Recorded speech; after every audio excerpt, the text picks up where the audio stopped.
아니, 이런 미인이 나한테 왜 카톡을 보내지? 아, 뽀뽀하고 싶다. 찰컹찰컹.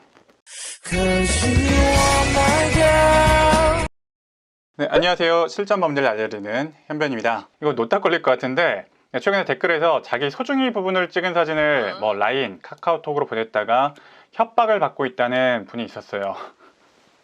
이게 모르긴 몰라도 자기 일이 되면 정말 난감하겠죠. 오늘의 생존법률 키워드는요, 통신매체 이용음란죄, 몽캠피싱, 협박죄, 이 세 가지입니다.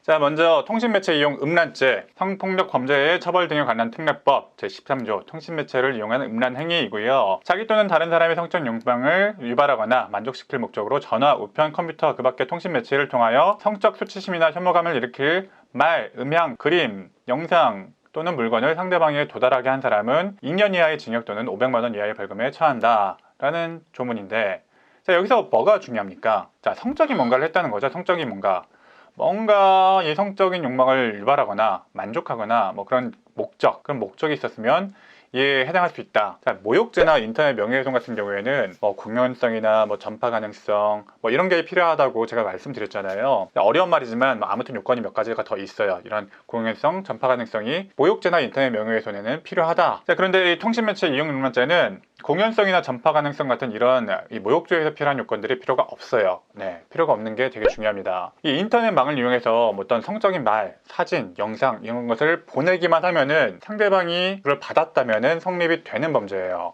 성적 욕망을 만족시킬 목적, 이것도 요건으로 필요한 거 아니에요? 네, 맞습니다. 맞는데요. 일반적으로 그런 사진이나 영상, 말을 했다는 것만으로 그런 성적인 욕망이 있었을 것이다, 그런 목적성이 있었을 것이다, 이런 것은 추정을 해줘요. 추정. 그런 목적이 없었다는 것을 주장을 하려고 한다면은 오히려 적극적으로 입증을 하지 않는 한 거의 인정이 된다고 봐야 돼요. 중요한 키워드는 어떤 성적 욕망이라는 목적은 그 글, 그림, 사진 등에서 확인해서 그렇게 추정을 될 수가 있다. 이게 되게 중요합니다. 상식적으로 그렇죠. 그런 사진을 왜 보내겠습니까? 우리가 봤을 때 이런 그림이나 사진 같은 거 보냈을 사람이면은 어떤 성적인 목적이 있었을 것이다 라고 보는 것이 일반적인 거예요. 여기서 어떤 매체를 이용하냐, 그거는 거의 중요하지 않아요. 매체는 가리지 않고요. 인터넷, 커뮤니티, 어플리케이션 가리지 않는 건 당연히 아실 것 같아요, 사실. 그래서 중요한 게 여기에는 사진, 말, 그림, 영상 가리지 않아요. 이 녹음된 목소리 파일만 보내도 성립할 수가 있습니다. 특히 요즘 핫한 게 어플이에요.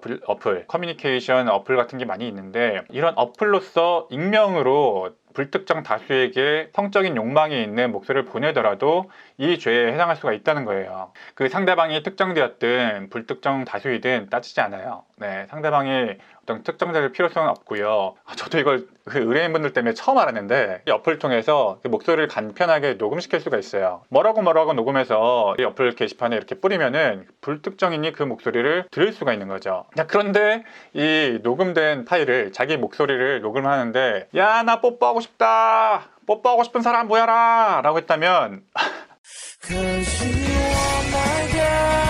이런 것도 사실은 해당할 수가 있다는 거예요. 물론 뽀뽀 정도는 좀 애매하지만 이제 무슨 말인지 아시죠? 그보다 좀 높은 수위인 경우, 여러 가지 그런 성적인 욕망을 포함하는 그런 단어, 목소리를 녹음을 한 경우에 그렇게 이런 거 잘못 보냈다가 고소당하시는 경우가 요새 꽤나 많습니다. 그리고 오셔서 이거 죄가 되나요? 라고 물어보시는데, 원론적으로 해당할 수가 있어요. 이 법의 구성 요건에는 충족할 수 있을 것 같아요. 사실은 목소리나 사진이나 똑같다고 봐야 되는 겁니다. 성적인 목적으로 목소리를 녹음해서 불특정 다수에게 보낸 거니까, 물론 약간 애매한 부분이 있긴 있죠. 성적인 욕망이 있다는 것을 목소리만으로 확인할 수가 있는가, 그거는 그 내용을 조금 더 들어봐야 될 필요성이 있고요. 또 약간 의심 가는 부분이 있죠. 보낸 사람한테 협박해서 합의금 장사하려는 거 아니야? 그런 의심도 충분히 가능은 해요. 그럴 수도 있지만 어쩌겠습니까? 어쨌든 내가 이러한 목소리를 불특정 다수에게 보낸 것은 사실인데, 정리하면 어디든 야한 말, 야한 사진, 야한 글 이런 거 게시하면 이 죄에 해당할 수가 있는 겁니다. 제가 늘 이야기하는 거지만 인터넷에 쓰지 마시고, 웬만하면 쓰지 마시고, 만약 쓰시더라도 이런 위험성이 있다는 것을 좀 아시고 가급적이면 아마 안전하고 건전한 글만 쓰시자. 자, 그런데 이 이야기도 안 할 수가 없어요. 이 내용하고 좀 연관돼서 몽캠피싱, 협박에 대해서 좀 말해 볼 수밖에 없을 것 같아요. 최근 댓글에서 자기 소중히 부분을 찍은 사진을 라인, 카카오톡으로 보냈다가 협박받으신 분, 이분의 경우로 돌아와서요. 자, 우리가 일상에서 이런 식으로 SNS 통해서 카톡을 하자고 하거나 라인 하자고 하거나 이런 유혹하는 문자나 SNS, 솔직히 흔히 볼 수가 있습니다. 만약 이에 응해서 뭐 카톡, 뭐 라인으로 대화를 시작하고 뭐 오픈 채팅하고 이렇게 약간 로맨틱해진 분위기에서 상대방이 이런 요구를 할 수가 있는 거죠. 우리 사진을 공유할래요? 이렇게 뭐 사진 공유가 시작되고 얼굴 사진 공유하고 뭐 그다음 뭐 옷 입은 사진 공유하고 몸 사진 공유하고 하다가 이렇게 뭐 은밀한 부분에 대한 사진까지 보내달라고 요구하는 경우가 꽤나 있습니다. 이런 로맨틱한 분위기가 되었다가 그거에 혹해가지고 이렇게 사진을 보내는 순간 상대방이 뭐 돌변해서 고소하겠다고 나오는 거죠. 돈을 주지 않으면 사진을 너희 지인들에게 뿌리겠다, 아니면 고소하겠다, 이렇게 나오는 거죠. 좀 골치 아픈 협박인데요. 통신매체 이용 음란죄로 고소하겠다는 어떤 합법적인 협박인 반면에 또 수치스러운 일을 당하게 하겠다, 너희 지인들에게 사진을 뿌리겠다라고 하는 불법적인 협박이 이중의 올가미인 겁니다. 보통 협박받은 피해자라면 신고하고 뭐 구제받으면 될 텐데 이런 건 뭐 또 신고했다가 또 망신 살 수도 있고 뭐 좋은 얘기 듣지 못하겠죠. 아니 그러니까 이런 걸 왜 보내냐라고 엄마한테 뭐 등짝 맞을 수도 있고 변호사분 뭐 얼굴 보기 민망할 수도 있고 고민이 되죠. 어쨌든 이 두 경우 모두 뭐 생각해보지 않을 수가 없어요. 상대방이 뭐 진짜 피해자인 경우,